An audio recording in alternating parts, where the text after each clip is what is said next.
Hello and welcome everyone to this video course, Counterattack with Korchnoi by Chess University. My name is Ryan Murphy, and I'm a USCF expert and instructor with Chess University, and I've designed this course as a follow-up to my course, Defensive Technique for Beginners. In that video course, I covered 3 important methods of defense to help improve your thought process and to think more tactically with regard to reacting to threats, preventing threats, and counterattacking when your opponent creates a threat. So the idea of this course, Counterattack with Korchnoi, is to dive more deeply into this third category of defense, which is counterattack. And I'm hoping to do other follow-ups to the original series on reacting and thinking prophylactically, and to highlight other classical players.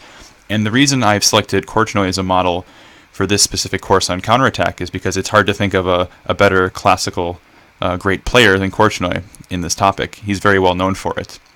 If you look just at his results against Tal, for example, and Tal is one of the most fierce attackers in chess history, Korchnoi had such a great score against Mikhail Tal, specifically because of his ability to accept material and then to give it back in order to launch a counterattack and to develop an initiative of his own. And many attackers don't do so well when you turn the initiative around and put them under pressure. So that's the general topic we're covering, is counterattack, and I've decided again to break into 3 separate types of counterattack, or situations in which counterattacking is the correct approach. So in this course, I'll be focusing on positions where the kings are castled on opposite flanks, so race positions where every tempo is vital to the evaluation of the position, and how counterattacking, giving up material in order to accelerate your counterattack, can be more important than just reacting to your opponent's threats against your own king. Another very important topic we're going to cover using Korchnoi's games as a model is how to use a central thrust, even if it sacrifices material, in order to counter a flank attack. So instead of just, again, passively defending when your opponent's throwing pawns at your king, how you can use a pawn break in the center of the board to open up your pieces, get them active so you can launch your own counterattack. And then the third, and I would say probably most prolific type of counterattack, is sacrificing to defuse the opponent's attack. So giving back material, if they've sacrificed material to get their attack, in order to steal the initiative from them, to take the wind out of their sails, to stop their attack in its tracks, and then to use your more active pieces, even though you've sacrificed some material, to launch a counterattack. So those are the 3 main topics we're going to be covering. And in the introduction, I thought I'd share with you guys a very nice example of Korchnoi's style, and how he was always looking to grab the initiative away from his opponent. So as you can see on the board in front of us, this is from the game Krogius-Korchnoi, played in the Soviet Championship in 1958. Korchnoi again has the black pieces, and his opponent has just played the move knight to c4. And it looks like a position where white definitely has the initiative, or the ability to attack. You can already see that white is threatening the move knight d6 check, which is pretty big. It's a very big deal, because that would be forking the king on c8, and the pawn on f7, which is already attacked once. As I mentioned in my first course, we always want to keep an eye out for critical squares, and in this case, the f7 pawn is a critical square, attacked and defended once each. So knight d6 looks like a threat, and there are several ways that black could have simply reacted to the threat and defended against it. But because this is a course on counterattacking, we're going to be using tactics, and we're going to sharpen up the game and try to sacrifice material or look for ways to go for a counterattack instead of simply reacting to threats. That's, of course, the main focus of the course. So moves like g6 are totally fine to block the queen. They do come with some drawback, which is that these dark squares on the king side are a bit loose now as a result of the pawn moving up and black having all these pawns on light squares. And of course, it also doesn't fit with the topic of the course.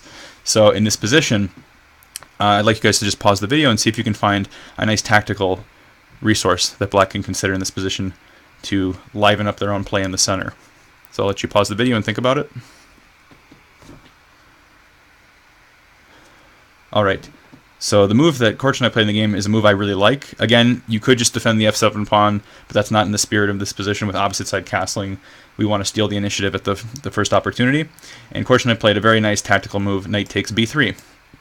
Now at first this looks like a very obvious trick and very easy. You think, if the opponent simply takes, rook takes d3, comes back, we won a pawn, our rook is very active, and they don't seem to have any attack going against us. So this all seems pretty good. b3 pawn is also hanging. However, Korchnoi had to anticipate that after knight takes b3, white would play the intermezzo, potentially, knight to d6 check, because this looks very, very strong. Again, if white decides to, instead of reacting to black's last move and just simply recapturing, playing along, white tries to get their own counterattack in and plays an intermezzo. But this is where I think Korchnoi had seen the idea that he played here, which is very strong. And that idea is rook takes d6, exclam. It's an exchange sacrifice, leaving the knight on b3 en pre, and of course the rook is hanging. So black should have taken into account that pawn takes d6 was to be played here. And now, of course, we're not going to take back on d6. That would not be the point at all of this, because after pawn takes, queen takes, we don't really have any real threats, and white would start crashing in with moves like queen takes c5 when the black king is just as exposed as the white king, if not more.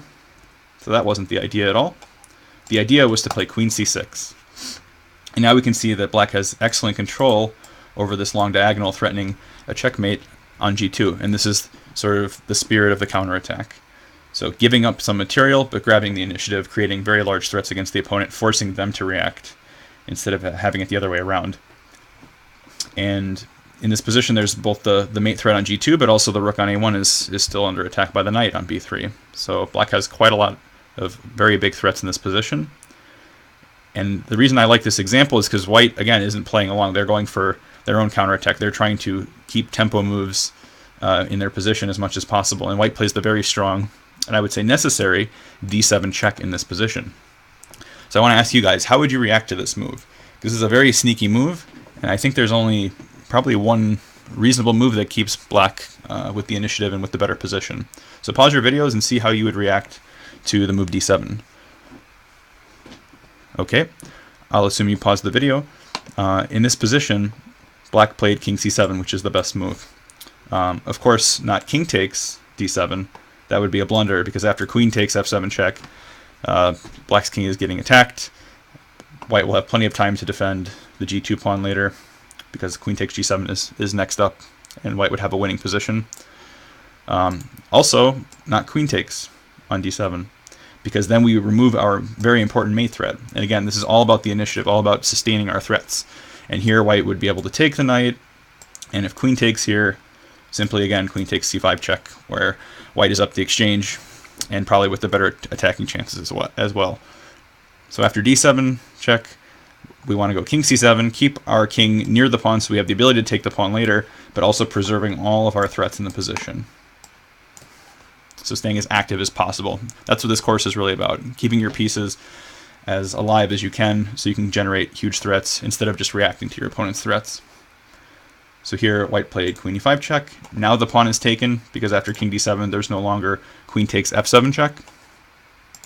Queen took on g7. Now of course white's not actually threatening to take the rook, because the queen is tethered to the mate on g2. That's an important tactical theme in this position. So okay, black here, because their rook is not actually hanging, was free to take the rook in the corner, which is what happened. And now, temporarily, black is a piece ahead. In the game, white chose to carry on, again, with a counterattack instead of just reacting and taking the knight back, which is possible. A game could continue, for example, after rook takes knight, rook d8, moving the rook into the center. White gives this check, the king hides itself. And then after queen g7, again, covering the checkmate on g2, c4. Bishop probably should go back to f1 to overprotect the g2 square. But I think with these very strong pawns on c4 and b4, black has an excellent position. Plus all their pieces are just way more active than the white counterparts. So taking on a1 was possible, but again, not in the spirit of this position where both sides are just jockeying for the initiative. So instead f5 was played. f5 I think is a stronger move, trying to open up more squares for white's pieces to attack the king. So for example, again, we don't want to just react and take this, because then bishop takes f5 comes in, and it's still a game. White's pieces are actually getting quite active in this type of position. Okay, and after f5, I kind of like black's decision here again. This just completely diffuses white's attacking chances. Black played queen takes g2, check, queen takes, bishop takes, fe6, fe6, king takes g2. Now you might notice here that the black knight on a1 is trapped, so it's very likely that black will just be down a piece. But Korchnoi excellently evaluated this position and the endgame potential for black after c4. The bishop needs to protect the c2 pawn if white wants to remain up a piece, otherwise the knight will take on c2 and escape. So the bishop has to stay on the diagonal. That's the only square. And then after knight takes c2, of course the knight was trapped, so we have to go for a desperado. Bishop takes c2, b3.